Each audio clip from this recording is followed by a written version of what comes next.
ইতিমধ্যেই মণ্ডপে মণ্ডপে মানুষের ঢল নেমেছে। আজ চতুর্থীর পুণ্য লগ্নে আমরা দাঁড়িয়ে আছি ডমজুড়ের নোনাকুণ্ডু গ্রামে।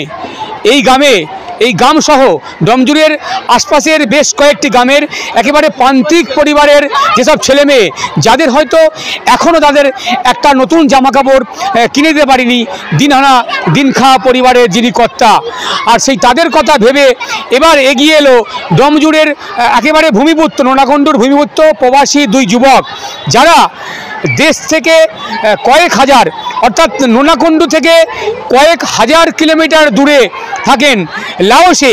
সেখান থেকেই কিন্তু এই ছেলে মেয়েদের, এই যে প্রান্তিক পরিবারের ছেলে মেয়ে, যে শিশুরা যাদের মুখে এক টুকরো হাসি দেখার জন্য তারা কিন্তু অপেক্ষা করে বসে আছে, এবং তাদের কথা ভেবে আজকে তার এলাকায় নোনাকুণ্ডু গ্রামে এবং সেখানে তাদের কাছে উপহার অর্থাৎ পুজোর নতুন জামাকাপড় তুলে দিলেন তারা।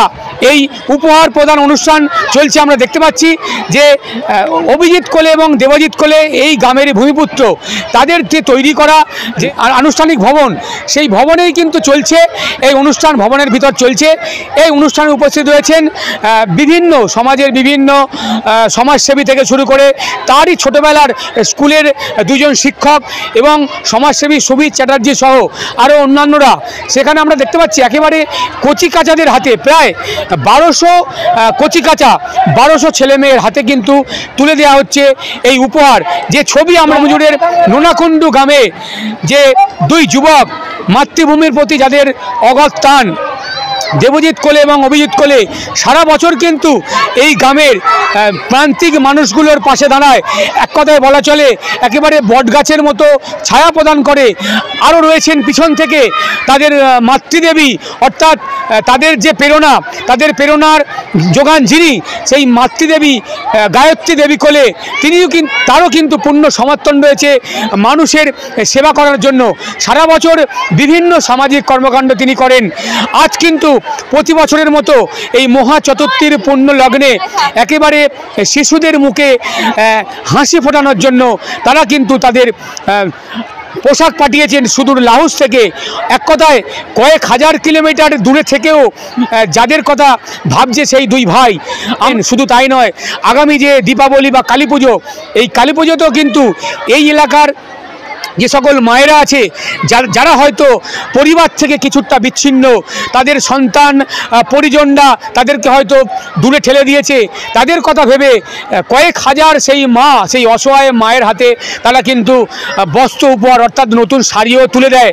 আর খুবই ভালো লাগছে, খুবই আনন্দ হচ্ছে, সকলে খুবই খুশি হচ্ছে। এনারা দিচ্ছেন, এনারা যেন প্রত্যেক বছর এইভাবেই দিতে পারে, তারা সকলকে খুশি করতে পারে, এইটুকুই চাই।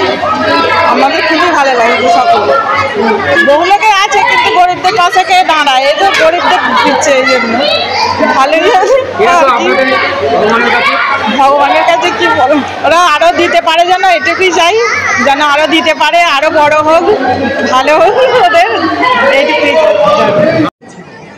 শুভজিৎ এবং অভিজিৎ আজকে তারা কিন্তু এই গ্রামে নেই, ডমজুড়ে নেই, এই জেলায় নেই, এই রাজ্যে নেই, এই দেশে নেই, কিন্তু তারা বিদেশ থেকেও বুঝতে পেরেছে আমাদের গ্রামের কিছু মানুষ, প্রায় 1200-এর উপর ছোট ছোট বাচ্চা, যাদেরকে আমাদের কিছু দায়িত্ব কর্তব্যের মধ্যে পড়ে যে এই পুজোর সময় প্রতিটি বাচ্চা যাতে পুজো মণ্ডপে যখন যাবে তখন তাদের নতুন একটা পোশাক।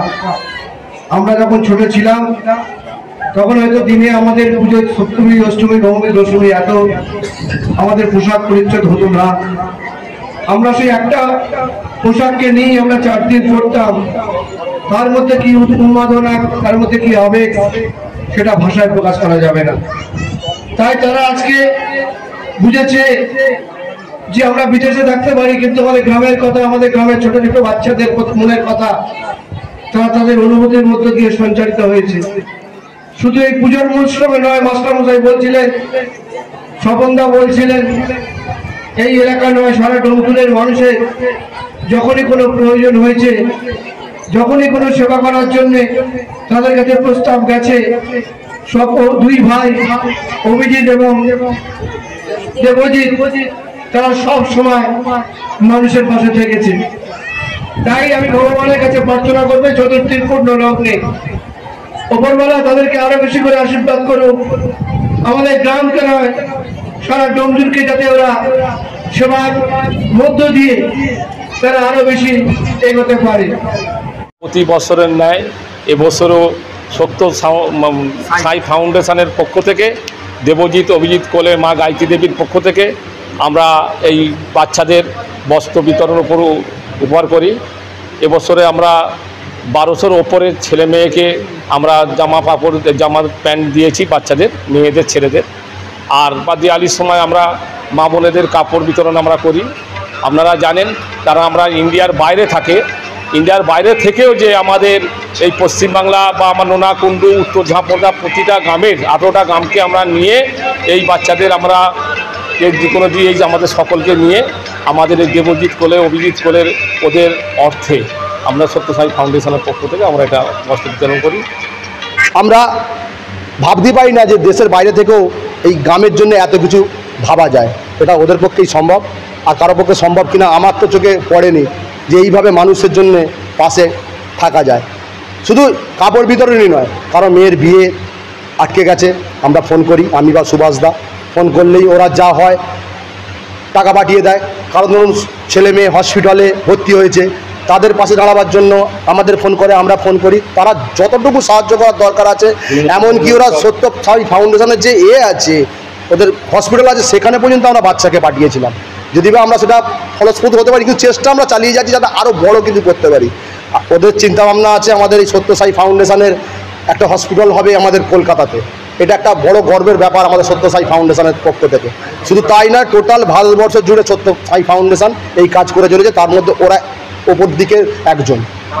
আগের আমরা আমফান্ডে প্রায় এই সুন্দরবনে আমরা 1500 তার নিয়ে গিয়েছিলাম লঞ্চে করে, ইয়াস ঝড়ে। তারপরে বিভিন্ন মেয়ে ছেলেদের যাদের যদি খুব গরিব হয়, মেয়ে ছেলেদের পড়াশোনা সরঞ্জাম দিয়ে তাদের সাহায্য করা, মানে কি বলবো, যেটা বলে উঠোটা যাবে না, মানে এত সাহায্য করে মানুষের জন্য।